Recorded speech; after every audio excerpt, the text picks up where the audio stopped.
Obscuria.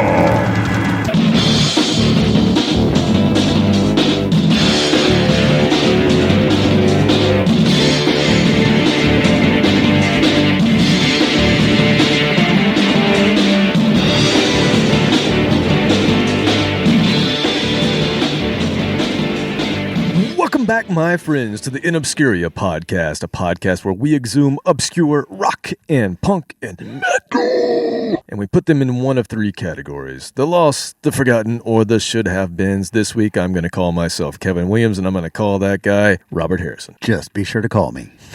Will do. How are you this week, sir? I mean, good. The weather's been halfway decent for wintertime. It's been the upper 40s to low 50s, which is tolerable for Florida men like me. So, been outside doing lots of work. Can you... I saw that. The neighbor's house? Yeah, we can see the chickens next door at my neighbor's house a lot clearer now. We took down 7 trees. What was the reason for that? They were dead. Oh, well, That's a good reason. Let's just explain to listeners at home. Next to the firehouse is a row of trees that was planted by somebody else. It's on somebody else's property, and they all died within about 3 weeks of each other. Some type of fungus or funk came through and killed about 10 trees. They're decorative trees, not COVID massive for trees. It's basically, it really was right before, it was a precursor to COVID. So it was just a few months before that. So I've been procrastinating taking them down, and I wanted to wait till they're really good and dead, and they've been dropping limbs. So we took out 7 of them, and some of them we took out with a bulldozer. It was kind of fun. Instead of a chainsaw, we just pushed them over with a bulldozer. So it was real redneck entertainment. It was awesome. I actually saw that on, I think it was Facebook you posted. Oh, yeah. Or Instagram. Maybe. Yeah. So my friend's got a really cool little bobcat, and he just drove into it, pushed it over. I'm like, done. Just cut them up with a chainsaw. And out of my 3 chainsaws, one of them worked. That's why you have 3 different chainsaws. People ask me, why do you have 3 chainsaws? Because maybe one of them might work out of the 3. They're known not to. They're known not to. They're a pain in the ass. So we did that. We've been cleaning up the outside because the old Smyrna firehouse is going to be on, drum roll please,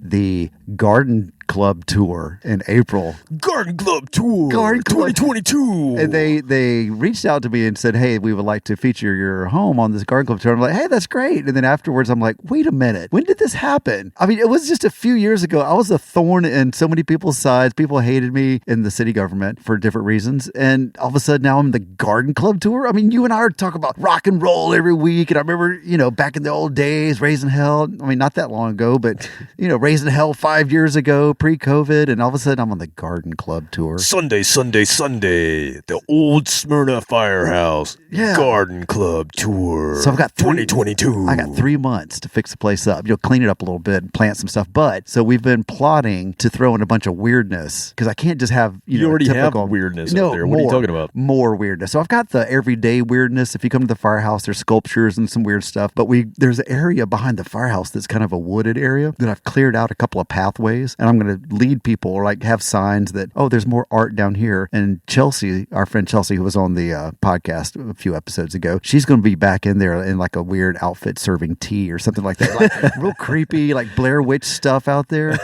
And so she and I got out there. Hang the little figures off the tree. We've already started that. So yesterday and the day before, it was, like I said, it was really nice weather. So we were out there like gathering limbs and sticks, and she's going to make some art and I'm going to make some art. And we're going to make it just like total Blair Witch. So you need a mannequin that's in the corner, like facing a tree. Yeah, exactly. Like whatever it is that it takes to be that kind of weird, I'm going to be that weird. So it's going to be all these ladies, and all of a sudden it just gets creepier. And what's going on? What?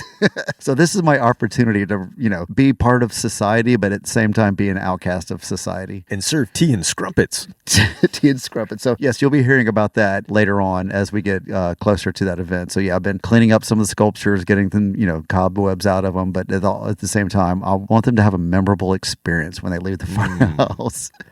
Well, after you come to the firehouse and visit with the Mad Hatter, go listen to Pot of Thunder, Cobras and Fire, Growing Up Rock, Slamfest Podcast, Decibel Geek, A to Z Radio, Metal Up Your Podcast, The Hustle, Disciples of the Watch, Podcast Rock City, State of Amorica, Rock Strikes 10, Potter Than Hell, Podkiss, The Kiss Room, Ages of Rock, Retro Zest Podcast, Paul's. We were just here in this room. Wow, it seems like just 2 days ago, 3 days ago. Yeah, we were actually on the Retro Zest podcast. I don't know when it's coming out, but we talked to Curtis about some Pink Floyd. We talked a lot about Pink Floyd. Yeah, I went all the way upstairs to talk about Pink Floyd. That was a long way to go. Yeah. But no, I enjoyed that. Curtis is a great guy. I learned several facts, which is awesome at this late date. I thought he knew was everything. dropping knowledge. He was dropping knowledge bombs all over the place, cluster bombs. So I appreciate him inviting us on there. Or something like I've that. had 3 sips of beer. Can you tell? Also, don't forget about the Synaptic Empire and Monty's Rockcast. Come visit us at inobscuria.com. Like us, share us, recommend us, Facebook, Twitter, Instagram. Leave us a review, leave us a comment, and we might get back to you in a few weeks. All right. So during our weekly family seance at the old Williams house, I asked the spirits to give me a vision. Are your daughters old enough to sit all the way through the seance now? Because usually they get up halfway through it and wander off. Yeah, they're good now. They've finally gotten to where they can take the heat from the candle wax. Oh, yeah. So, That's a rite of passage. it is. It really is. You know, a few burns, you're fine. It's fine. Walk it off. Shake it off. Yeah, so I asked the spirits, I said, give me a vision of what the theme of this week's show should be, and what a vision I got. I gotta tell you, I'm gonna set the scene of this amazing vision I got because it was so clear to what we're gonna talk about today. Your vision has a soundtrack.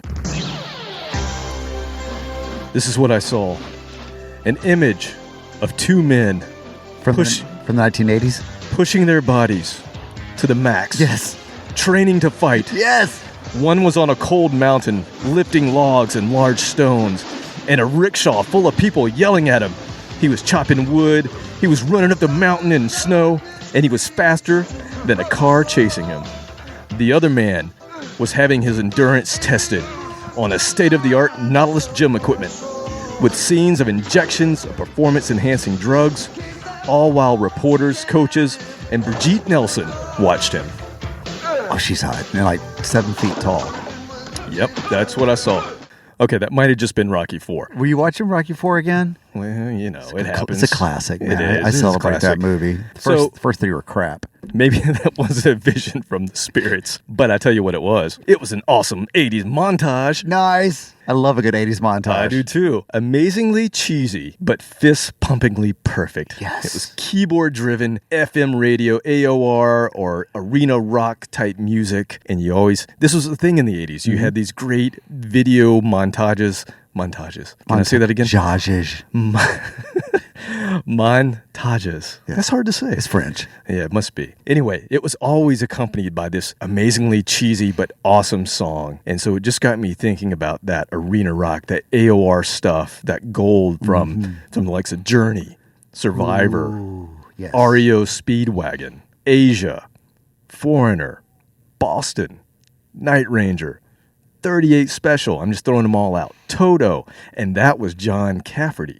Kenny Loggins. Kenny Loggins was in a bunch. He made some bank off that. And then you even had like some of the proggier ones like Starship and Genesis and Styx, ELO, Supertramp. Man, the list goes on. Just glory days right there. Glory days. A ton of these bands, and they were all just huge at some point, and they all had the most amazingly cheesy music. It was gourmet. It was Velveeta. I think it was hard rock spin on AM gold yacht rock. Yes. It was the same thing. It was awesome hooks, catchy choruses that you can sing to, intricate players, like really good players. Really talented players. But for the most part, they held back. Yeah. You know, it was very yacht rock. It was just hard rock, yacht rock. Hard yacht rock. Hard yacht rock. It was just great, man. So I asked the question, does this style of music live on today? Is there an Asia Toto Survivor love child out there rocking the airwaves and the satellites right now? This is a band that I played on my New Year's Diggin' 2021 solo show that I did at the end of last year, beginning of this year. I first discovered this band on an episode of Rock Strikes 10. So Joey Haney introduced me to this group back in 2018. And this is a retro 80s sounding classic rock, AOR hard rock band that's similar to Foreigner and Survivor and Toto and all of that. It's a Swedish supergroup. Of course they'd be Swedish. Of course they're Swedish. And they're featuring members of some famous bands that are out there already. And I'm just going to give you a little sample of the bands that these guys are in. Welcome. Won't you please step aside and follow the hollow? I fight the process that will bring me down. They grow another sound. They wake me up at night to the light. Where to right? No time for slumber. I'm getting dumber every sight. Every time I'm standing down. Every time I rise and down.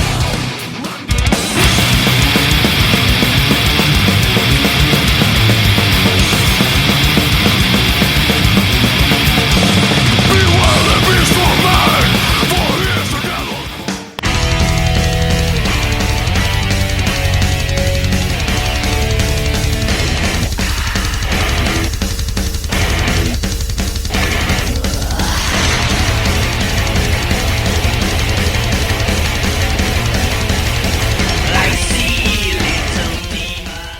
Yes, those are the bands that these guys are in for their day jobs. Mm-hmm. So I just played a clip from suspiciously. Soilwork, Arch Enemy, and Merciful Fate are the bands you just heard. Okay. But I'm telling you, what you're going to hear today is a grave mistake, because the Night Flight Orchestra should have been huge. I have heard of. Okay.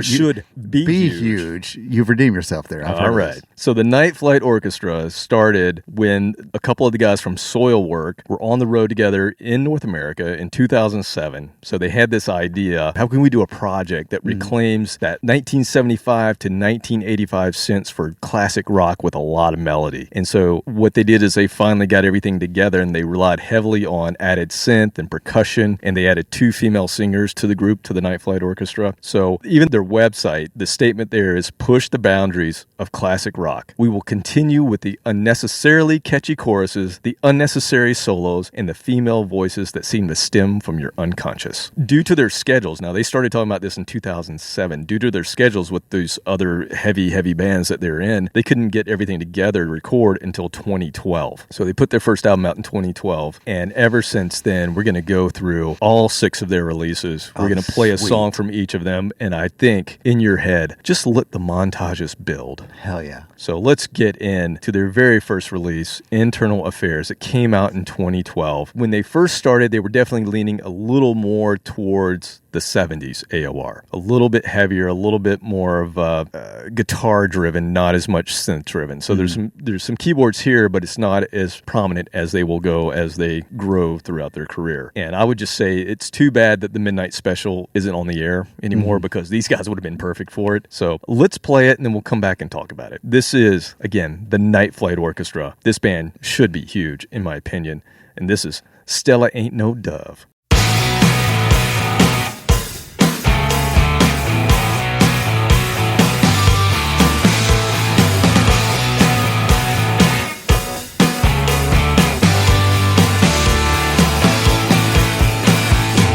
I see it coming, baby. I feel the pain. All of this changing and the way you say my name.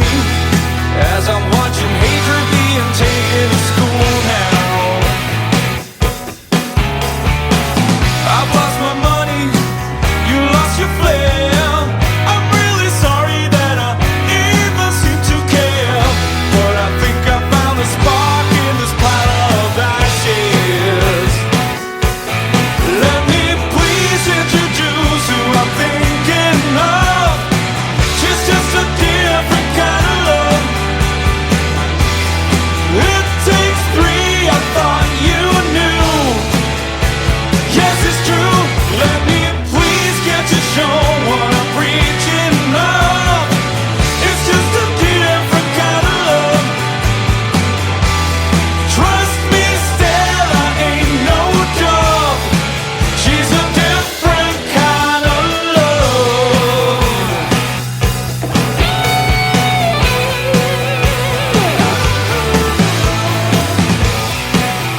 Kevin Williams, always remember, hold on loosely, don't let go. Words to live by. Words to live by. Never forget that. You set this up perfectly. This whole episode it was absolutely capsulized by the introduction because, yes, you could pick out 4 or 5 different bands. I mean, the first opening measures, I heard Def Leppard, High and Dry, but then, his voice kicks in. And actually, it sounds really similar to Volbeat. Yeah. And speaking of Volbeat, they are a band that kind of embodies that. They're kind of new metal, but they're on the 80s side of it. Their songs have hooks and guitar solos and things. They remind me like a marriage of rockabilly and Metallica. Yeah.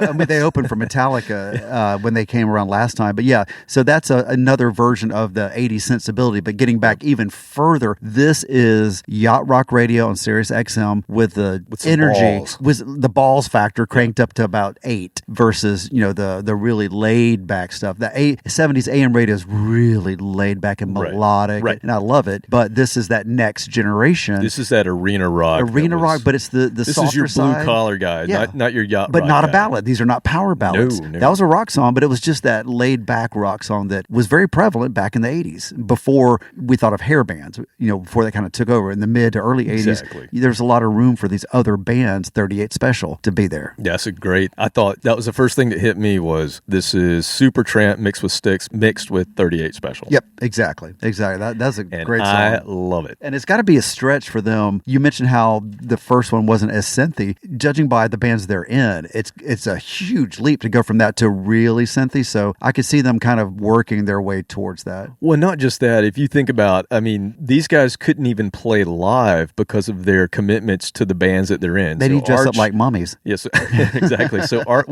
Arch Enemy, super heavy. You just heard a little snippet of them, as well as Soilwork. And there's 2 guys from Soilwork and a guy from Arch Enemy, and then some of the other players are from other bands as well. But they couldn't even play live. They put this thing out in 2012 because of their commitments with their other bands. They didn't play until Sweden Rock Festival in 2014. So there's a 3-year gap between their first and second album. After their second album is when they kind of established, okay, this is working well for us and we really like what we're doing. So they made a point to kind of keep it going every other year. But this first album, I think they had an idea and they were playing on it, and it was definitely more in the 70s. We're going to get more 80s as they go along, which is where I think they really pick it up.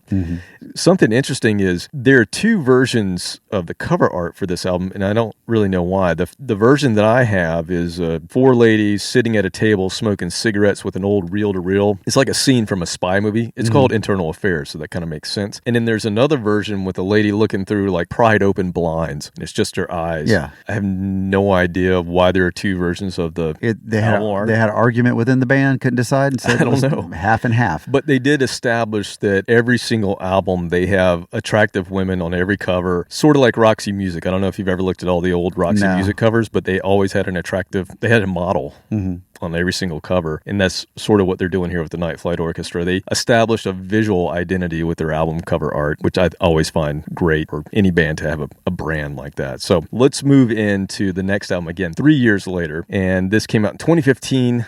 The name of the album is Skyline Whispers. And this is where you're starting to get a little more towards the 80s here. Still a little bit more hard rocking than some of their other stuff that we'll get to later. But they added a percussionist, conga player, and guitar. So now you're getting in a little, you get a little funky with it. And they can get funky on some of their songs as well, which is kind of cool. So they definitely embrace that AOR feel on this album. Still 70s hard rock. So we'll see what you think. Here is Living for the Nighttime.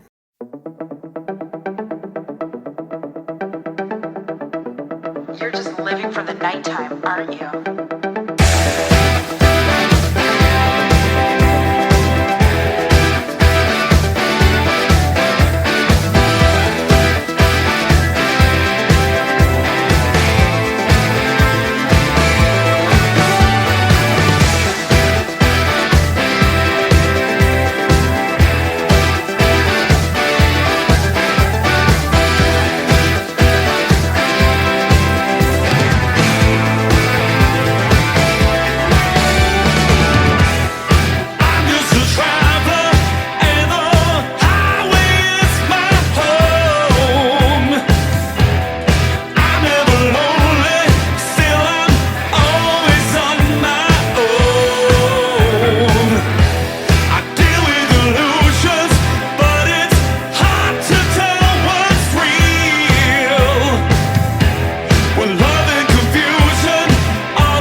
me or leave me.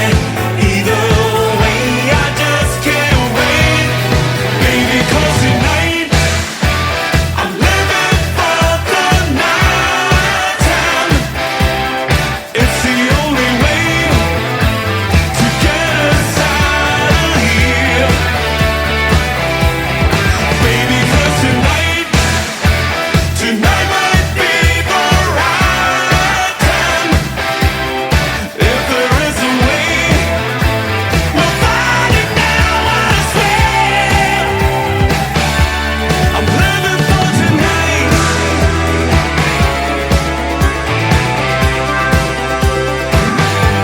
I'm living for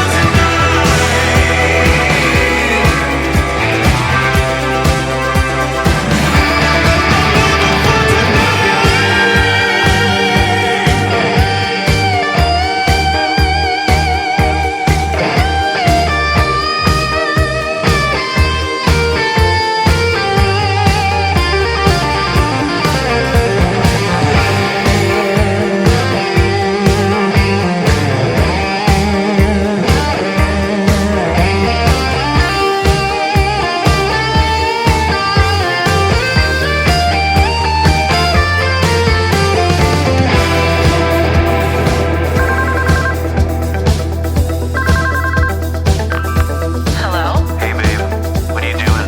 Where are you? Well, I'm just out, you know.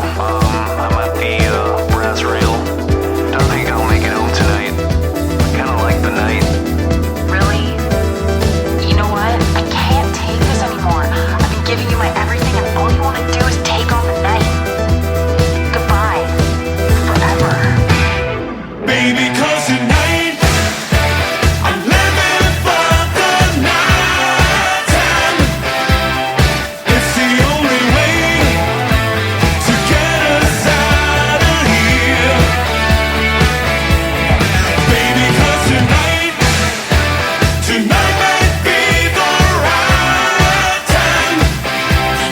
If there is a way, we'll find it now, I swear. I'm living for tonight.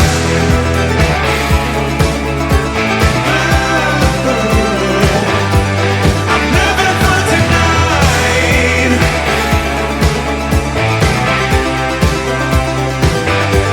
I'm living for tonight.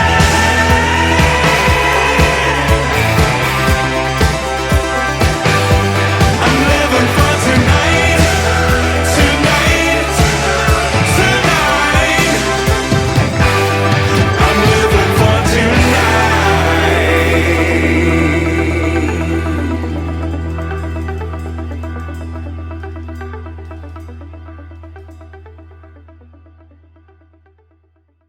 Okay, you saw me during that song. My jaw was on the floor.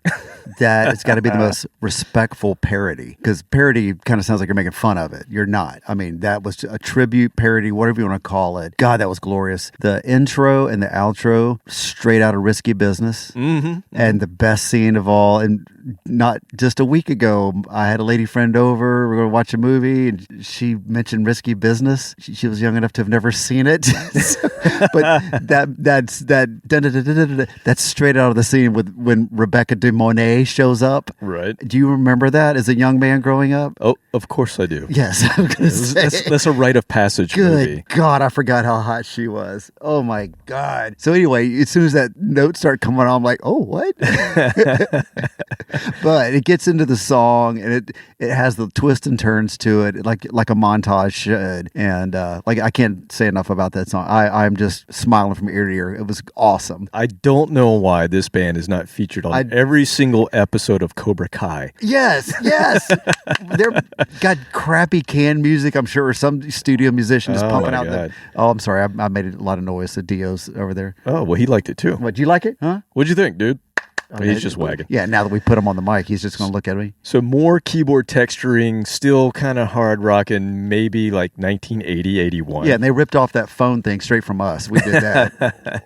Oh, there he is. There he is. There he is. Nice. He's a little delayed. Hey, buddy. Yeah, just so pure gold, this band to me. And how about knowing the bands that they are in with their day jobs? Think about the restraint and the discipline they have to not to play 1,000 notes. Yeah, and that adds to the mystique of the song. So the only thing I can compare that to is the Foo Fighters, because those guys, I mean, Dave Grohl's just dreamy. Let me just say that. But they did some funk stuff and some disco stuff. I mean, they can do anything. Yeah. And so the way they do that, you just have to channel that style and just be in the moment. And I guess when you do something long enough, like the heavy stuff, that it's a vacation to do this. So you're probably really into it. Well, it's funny, like this is what they're talking about on their time off between their performances with these extreme metal bands. This is what they're talking about. They're pulling up yacht rock stuff and going, hey, what do you think about this? It just proves that people can just love all types of music. Yes. Just like we do, like we present on this show. Like you don't have to be in a little box. You can like everything that you want to like as long as it speaks to you. But one of the barriers is probably the fans. They're worried that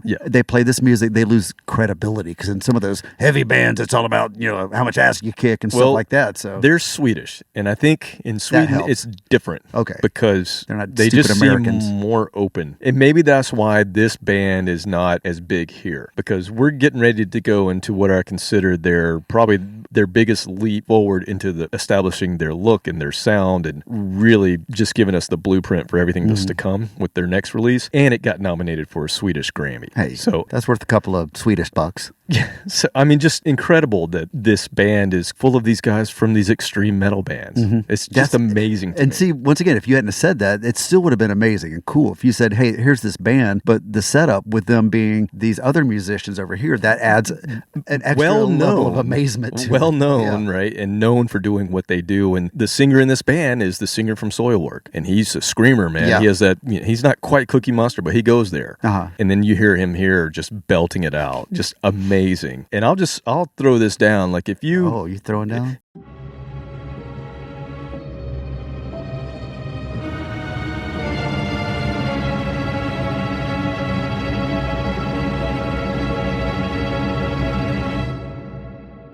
Yeah, Greta Van Fleet.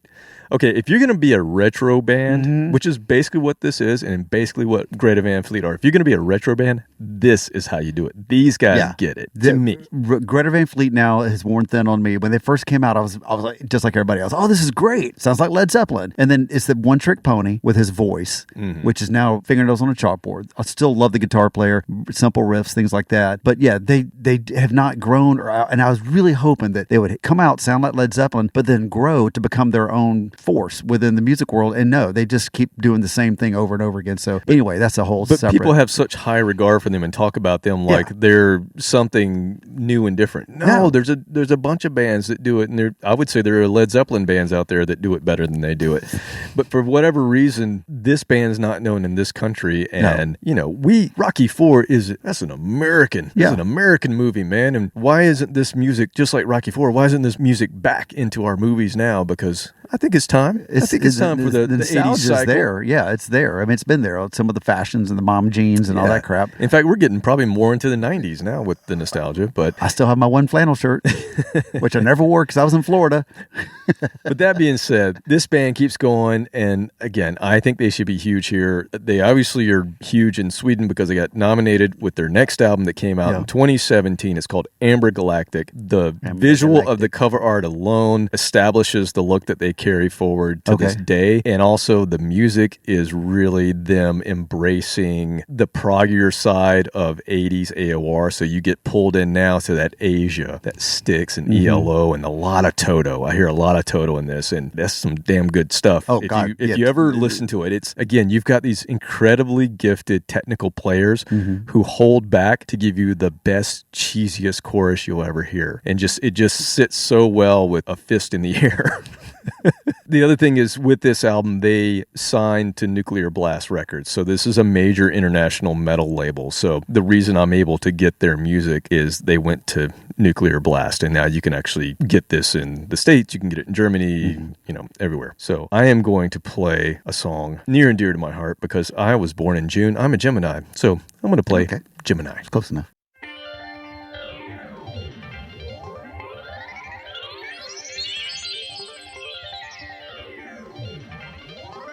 Spoglądam w niebo w poszukiwaniu znaku.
I got the rest of the night. I hope maybe we go to 7 or 8 songs. I'm okay with that. So that one sounded a little bit more like it wasn't written as a parody. Like I said, the first song, it was more like they wrote a song, a really good song, and it just happened to sound very 80s like. So it's like they were progressing in their songwriting and, added the synth, everything else. And I heard 15 different bands I could have thrown out there that they sounded like. I mean, it was just every 10 seconds. I'm like, there's another.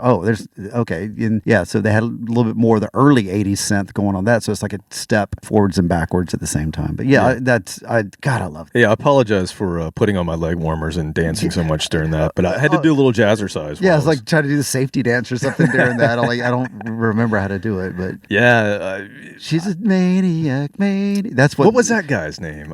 Shoot, I just forgot it. Anyway, that's guy. What it reminds me of.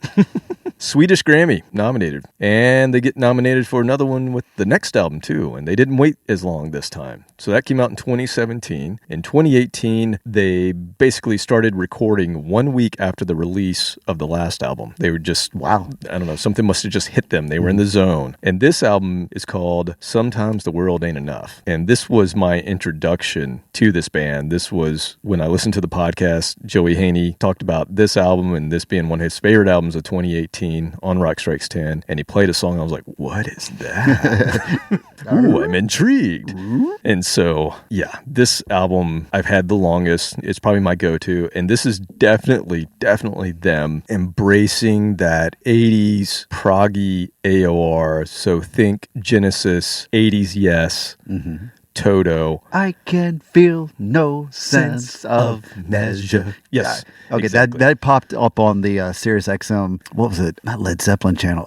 Robert Plant channel. Their algorithms. Once again, I listened to that again after not hearing, because classic rock hasn't played Yes in many, many years. So it's been a long time since I heard that. So as a side note, holy crap, that stands up as some amazing. I know you've always loved it. I forgot how good it was. Now listen to it all these years later. It's some powerful stuff. So anyway, it is. I sidetracked it there. Yeah, 90125. That is a brilliant album. It really is. Trevor Rabin came in and Trevor Horn produced it, and it didn't sound like Yes, but it does sound like Yes. It does sound like Yes. It's amazing. It's the Yes that I like, because I didn't get into their really old prog stuff. Yeah. But the 80s stuff was my wheelhouse. How many hits do they have off that? Like radio singles? At least 4. 4? Yeah. Yeah, it's amazing. Yeah. I can feel no sense of measure, no illusions as we take refuge in young man's pleasure, breaking down the dreams we make real. So I'm going to give you the Night Flight Orchestra's version of that 80s Genesis, Yes, Toto approach to pop music. And this is a prog stomper, 9 minutes, strap in. Oh, strap on. I mean, in. This is the last of the independent romantics.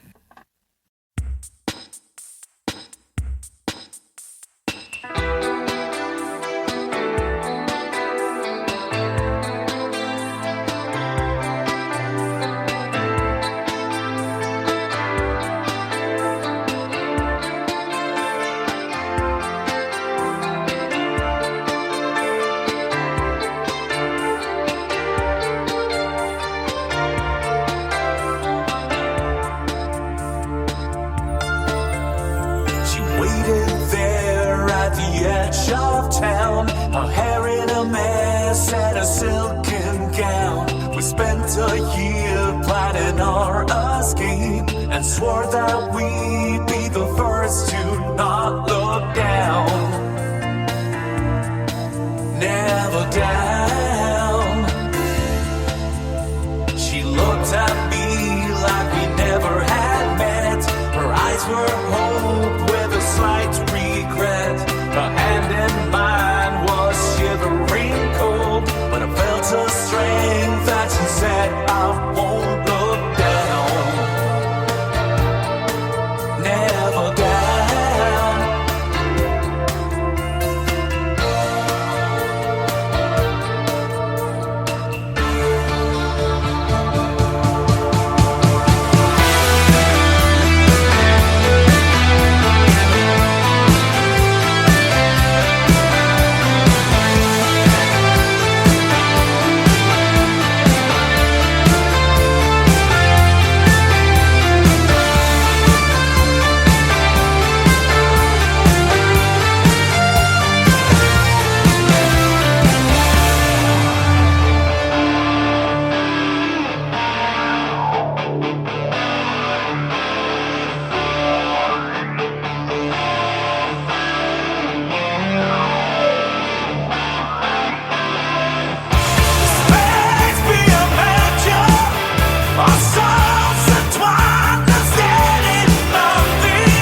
You said that was 9 minutes. Mm-hmm. That felt like 3.5 right there. That did not feel like 9 minutes at all. Nice. I mean, they were very polite to take turns sounding like Genesis and then like Yes, and then back to Genesis and then back to Yes. You know what I thought of? Not at the same time. One we haven't mentioned. What? The Alan Parsons project. Oh my God, yes. That square right in the 80s.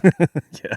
But Lamb Lies Down on Broadway right there in the middle of that song. I mean, it was just glorious. And once again, they're not trying to sound like, I think they're just writing really good music and it just happens to sound like that. I mean, I know they're influenced by it and like we all are. But how do you do that? How do you so do that? perfectly? It's so perfect. I mean, how much time they spent planning the song. All right, we're going to have verse, chorus, verse, and then we're going to go off in this direction, just like all prog rock. I'm like, how can you remember It's like all a that? suite. It's a suite, yeah. I mean, our song, our 4-minute song, I get lost in. The other thing I heard in that, especially the instrumental passages, was about, I don't know, maybe 7 different 80s TV show theme songs. Night Court, no. Boom, boom. Boom, bam.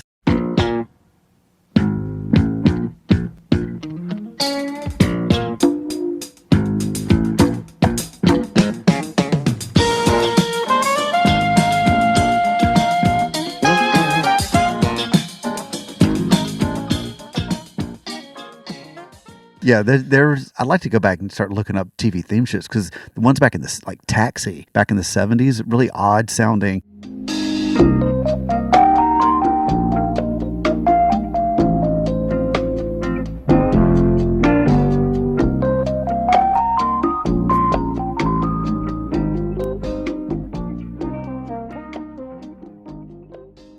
I always loved Hill Street Blues. Hill Man, Street? that one was awesome. Well, see, I wasn't allowed to watch that. I was too young. Oh, no, I snuck down. Oh, did you? Yeah. I would hear it, then quickly get kicked out of the room.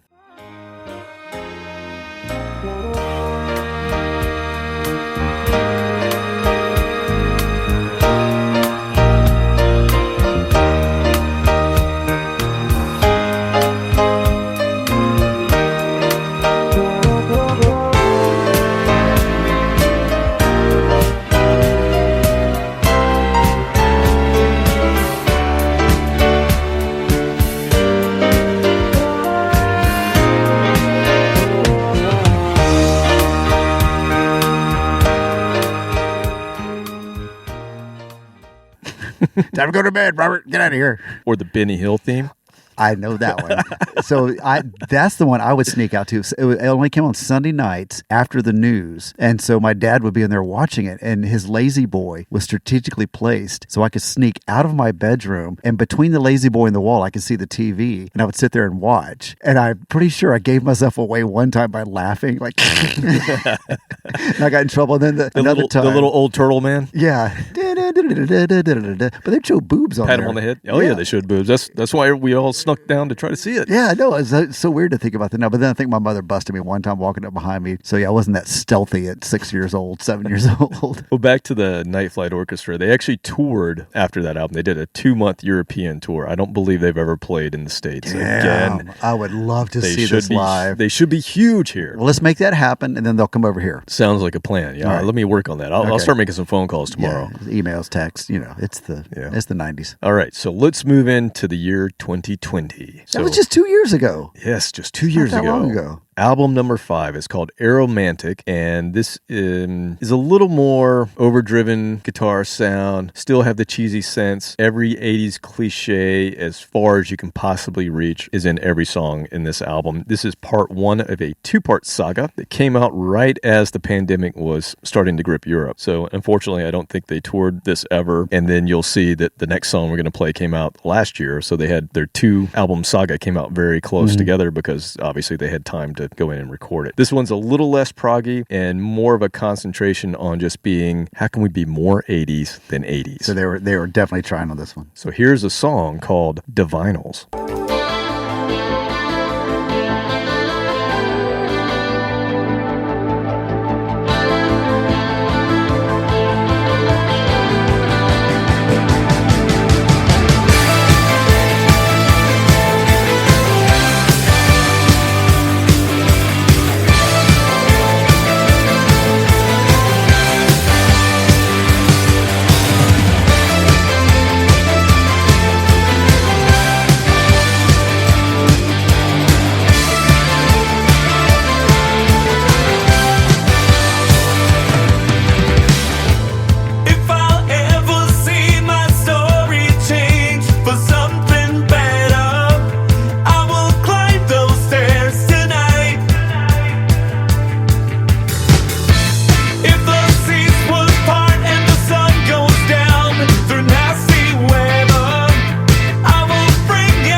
I was going to say they used every synth or every 80s cliche except for one. Oh, no, they got that. Domo arigato, Mr. Roboto. And squeeze that at the very end. And I would even say that they were celebrating their Swedish heritage because That I heard was very ABBA. I heard some Start major to ABBA finish. in there. Yeah, totally. Yeah, and that's okay. Nothing wrong with that. I mean, ABBA's their harmonies. Oh my God. I loved it. It was, and I couldn't ever admit to it back in the day. Like we go out dancing and stuff, and you know, Dancing Queen would come on. I'm like, no, I'm cool, man. You know, I'm this hetero guy. I don't like Dancing Queen. Well, this is hard 'cause I rock like rock ABBA. music, and then all of a sudden it's like, yeah, I love that song. It's great. Yeah, this is hard rock ABBA. Hard I rock love ABBA. I love it. Is it ABBA or ABBA? I never knew. We're in Georgia. It's ABBA. It's ABBA. Yeah, it's Like ABBA. for us. Abracadabra. We'll go with that. Yeah. So Aromantic came out in 2020. And then last year, I had no idea that it was going to come out, but I got an email from Nuclear Blast because I'm on their mailing list. You see. Hey, Kevin, just want to give you a heads up. Hey, by the way, we know you're the only guy in this. No. The only person in the East Coast, at least. No, but I pre-ordered this bad boy and it came last year, and I played one of these songs. I played How Long on the New Year's episode because this is one of the top 10 songs for me, or top 10 albums for me from last year. And so I'm going to have to pick a different track, but that's not too hard because there's lots of other Rocky IV type video montage songs on this album. So we're going to play Midnight Marvelous from Aromantic. Well, wait, hang on, back up a second. I forgot. They named the song Divinals? Divinals, yeah, like the band. Yeah, like the band. Yes. Okay, all right. And there was a video, meant to tell you, there was a video for that song, so you could have checked that out as well. Oh, okay. Well, we'll check that out later, them touching themselves. All right, so back to this is Midnight Marvelous.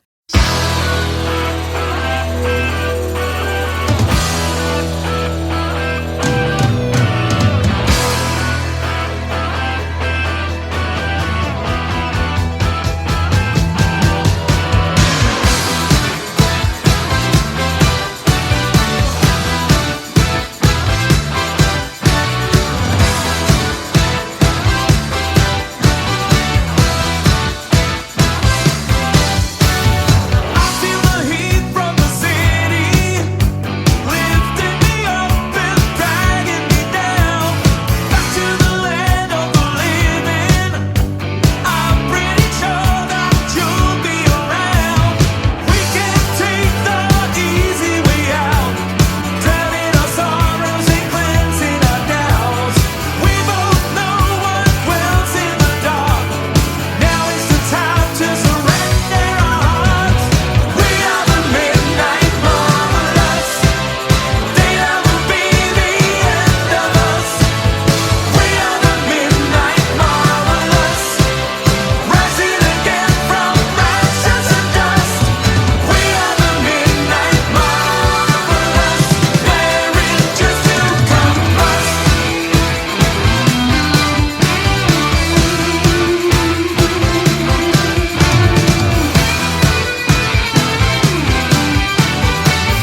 remember that from episode 26, season 3, where Kit and Michael had to rescue somebody or something like that.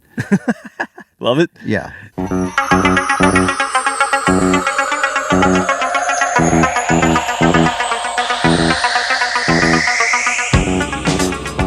Knight Rider, a shadowy flight into the dangerous world of a man who does not exist.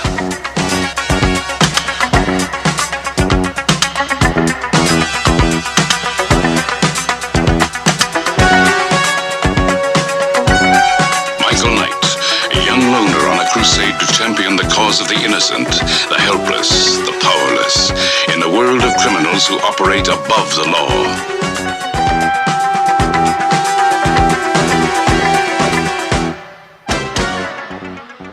You had your eyes closed. I was trying to get your attention, but in the breakdown in the middle, I did the Thriller dance. Did you? You missed the whole thing. I missed the whole thing. I was concentrating. I wasn't sleeping. I was concentrating. And Dio was rubbing his butt on my leg, like, "Hey, scratch the butt." I'm like, "Okay, fine. I'll scratch your butt. Listen to this song." I'm that wasn't multifaceted. Dio. Oh. Oh, whatever. I'll scratch it. Bring it over here. I'll scratch it. I don't care.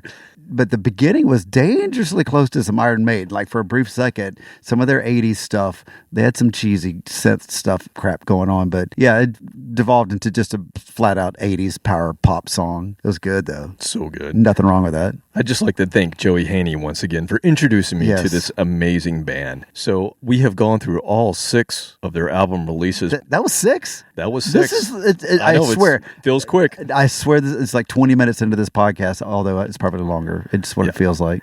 But I have to go back. We have to play one more. Yeah, that's okay. We have to I'm play okay one with more. that. I got all Because night. I know you remember this, but every great 80s movie had an awesome in-credit play-out song. Yeah, the outro in credit. Exactly. So I'm going to go back to, I mentioned they had a little bit of a funky side. So let's do a little in-credit song from the Night Flight Orchestra. Roll credits.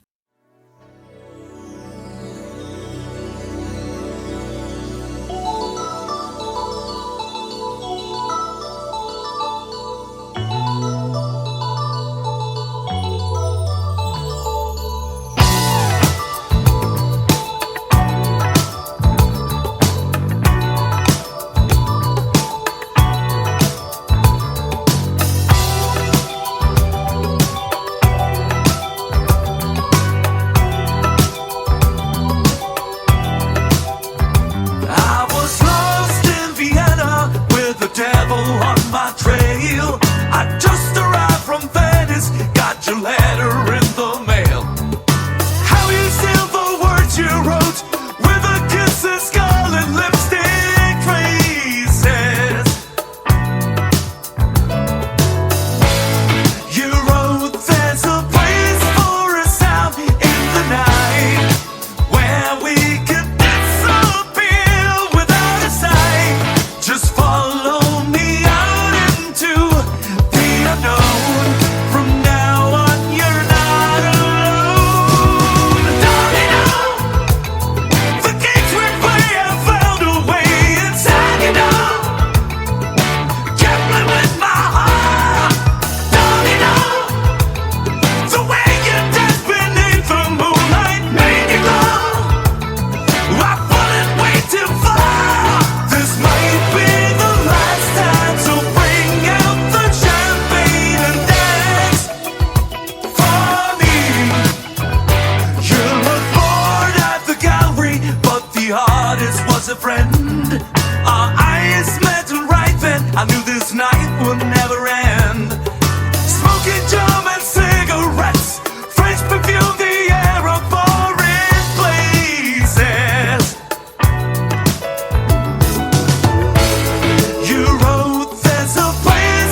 And of course, they managed to sneak in one more band reference. What did it make you think of? I heard a little Pink Floyd in there, personally. Okay, I have to listen to it again for that. I didn't hear it, but I was thinking something else. And the other thing I heard was a little Lionel Richie. Wow. Okay, well, I was going to throw one more curveball for you. I got one more too. Steely Dan. Oh, I like that. I like that. Kind of a jazz rock. I think you could have given this song to either Lionel Richie or Tina Turner in the 80s. Wow, she totally could have. Well, She I mean, could have if she nailed had that. gone forward in time, or they went back in time, or something. If time travel was involved, well, she's still alive. She is. But she's retired, so her legs are no longer insured. Cashed in that policy. No, just once again showing some depth there. Jazz rockin', funky rock, whatever you want to call it. Just Did you enjoy the movie? Yes, I did. This is the point where the lights come up. The ugly and lights. They tell you to get out of I'm the looking for my theater. car keys. The floor's sticky. Beer bottles are rolling down the floor. Did you ever have that happen? Oh, yeah. People would Yeah. smuggle in beer and they'd knock it over and you hear the roll, Roll. all the way down to the front of Before the theater. stadium seats. Yeah, before the stadium seats. Yes. God, that was so damn good. I can't wait to go back and listen to this. I mean, a lot of this podcast is education for me mainly, but that was just really good. I love that. It was entertaining. I want to listen to that. It put me in a good mood. I mean, my feet have been freezing cold this whole episode. I forgot to put on shoes. And I'm just thinking, damn it, I forgot to put on shoes, but I don't care because it was good music. I'm in a good mood. Had a beer. You know, it just that's going to be the background to my next party. Well, go tell the world Go about tell the this world, band. everybody. Because this band deserves to be, I mean, I'm sorry guys, but you need to leave those extreme metal bands and Yeah. just concentrate on this Full time. and tour the world so we You're can go right there. dance. Well, okay, do you know of Krungben, the new band? What's that? There's a new band called Krungben. I had no idea what you were saying over there. Are you serious? I keep No, throwing these man. bands at you. Never Look at heard you of. throwing the knowledge at me. Two tonight. Love it, man. So look them up. KRUNGBIN something. I don't know. Whatever. You'll figure it out. But they're like dance funk, but Okay. real like dance funk, not like throw down nasty funk. But they've got this sensibility to them. That song right there, especially. Their songs are really simple, but lots of really good bass tracks. All the hipsters like them. Apparently. Oh, okay. Well, that's why I don't know Yeah, about it. but 'cause I'm I not a hang hipster. out. I hang out with hipsters. Oh, yeah. I hang out with 10-year-olds. Well, these hipsters act like 10-year-olds sometimes. My God. Forever. So, don't get me started. Anyway, I'm an old man. I'm a grumpy old man yelling at clouds over here. But no, they're really good. I think you would like them actually. So check them out. But they're a new band. They're not obscure, so they don't belong on our podcast. But that stuff you just played right there Krungben proves that could be big because Krungben's all over the hipster XMU satellite radio thing. You ever heard this band on satellite radio? No, they should be. What the hell, man? They should be. What the hell? How about a classic rock station out there, right? Yeah. I remember in the 90s, they played this band called the Black Crowes, and they were the new coming of classic rock. Yeah, exactly. They handed And all the they torch were off to them. All the Crows was an awesome Otis Redding cover retro band. sounding band. I mean, they were great, but they tapped into that sound from that certain Yes. time, and they did it well. And that's exactly what this band is doing, but we don't hear them. But they're playing all the worst of the god-awful new metal, whatever that, I don't even know what you call it. It's not new metal anymore. I don't know what you call it It's now. super heavy, Just aggro metal. aggro, and it all sounds the same. Aggro hard rock. And it's crap, and that's all they want to effing play. Yeah, here we go again on that old man tangent. But Yeah, you hit this about once a week. yeah, it's the theme. The rant. It's what I do. We need some rant music. Come up with some rant music. We'll play behind it. We'll play the Benny Hill. That's what's going on in my head right now. But Okay. no, you're right. Benny Hill might be in the background as we're talking right now. I think when so. I edit I think this. that would fit. That would be a fitting outro for us because it was usually the outro for the TV show. Right. As he was running around chasing the little bald dudes, smacking them on the head. Seeing the jigglies. I would love. That's another show I'd love to play for my millennial friends and just watch them squirm like Blazing Saddles. I want to sit them down and watch the unedited Blazing Saddles and just watch them squirm during that movie. So You get canceled, man. I would get canceled. You get canceled these days. They've tried. But no, that band absolutely should be huge, and there's still hope. They're not gone. No. They're still around, so let's do it. I'm going to wear a t-shirt next time I go to Rockin' Pod. That's I'll what wear a I'm gonna do. t-shirt if you make me one. All right. Or buy one. Do they we got to sell- support the band. Yeah, do they sell it? Probably in Germany. Well, we can Get them imported. Yeah. Yes, sir. Okay. Yes, sir. You preach on, brother. And a preach scarf, on. a scarf for Ronnie James D.O.G. Yes. All right. Okay. With that, anything else, sir? Yes? Yes. That's it? Nothing else? Yeah, he's done. All right. No. So, and now we will say good evening.